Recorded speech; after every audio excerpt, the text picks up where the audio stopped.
Então vamos lá, crianças. Hoje nós iremos fazer nossas atividades de história no livro didático, páginas 64 e 65. Nós vamos falar sobre a proteção do patrimônio brasileiro. Então, crianças, quando algum lugar, alguma construção, quando ela se torna um patrimônio histórico, esse local, né, esse lugar passa a ser protegido por lei. Então, o que acontece? Toda mudança que vai acontecer naquele local, toda reforma tem que ser autorizada por lei. Por quê? Porque aquele local, ele precisa o quê? Ele precisa ser preservado, né? Porque se ele é um patrimônio histórico, ele tem muita importância para o local, para a história ali daquele lugar, não é mesmo? Ou pode ser também porque é um local natural, né? Que é preciso preservar a natureza daquele lugar, é preciso preservar as espécies animais, preservar as espécies vegetais, né? Então, existe uma lei para proteger esses patrimônios. E existe também, crianças, um órgão chamado IPHAN. A gente escreve IPHAN.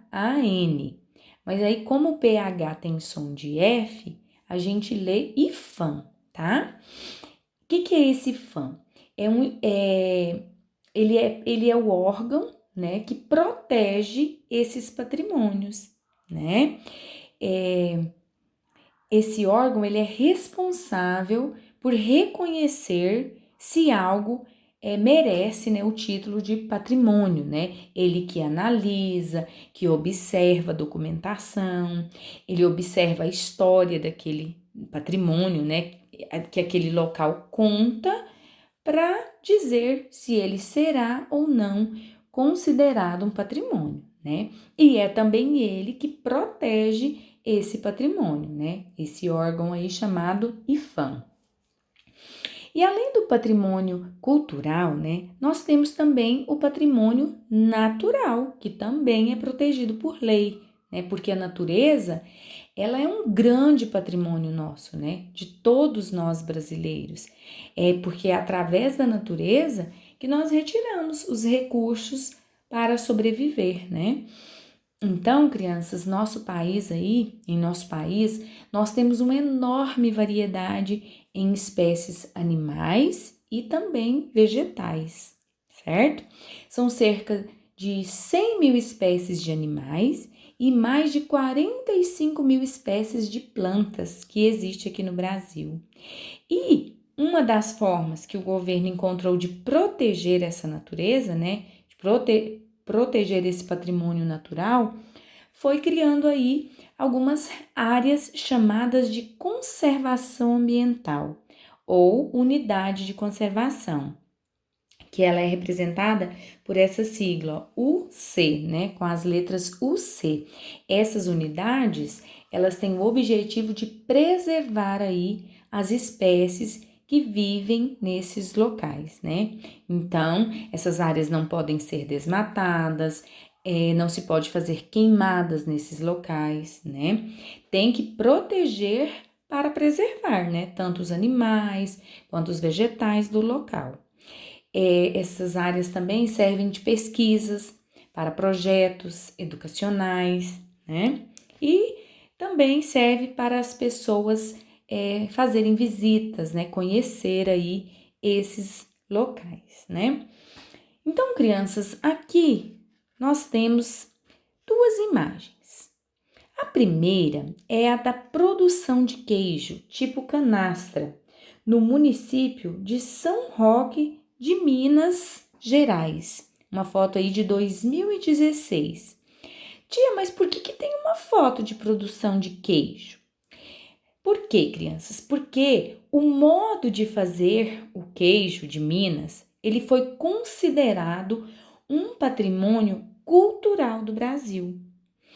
Ele é um bem imaterial, né? Você vai aí passando de geração para geração através aí dos ensinamentos, né? Então, ele representa a cultura de Minas. A região de Minas, crianças, ela é bastante conhecida aí pelo queijo, né? E tantas outras coisas. Então, esse modo de fazer o queijo de Minas, ele foi considerado um bem imaterial, tá? Um patrimônio cultural do Brasil.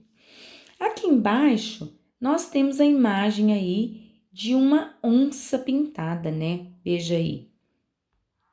Onça pintada na margem do rio Cuiabá, área do Pantanal, próximo ao município de Porto Jofre, estado do Mato Grosso do Sul, 2019. Segundo o Ministério do Meio Ambiente, apenas 4,6% do Pantanal encontra-se protegido por unidades de conservação. Então, crianças, essa área do Pantanal, ela também é considerada um patrimônio.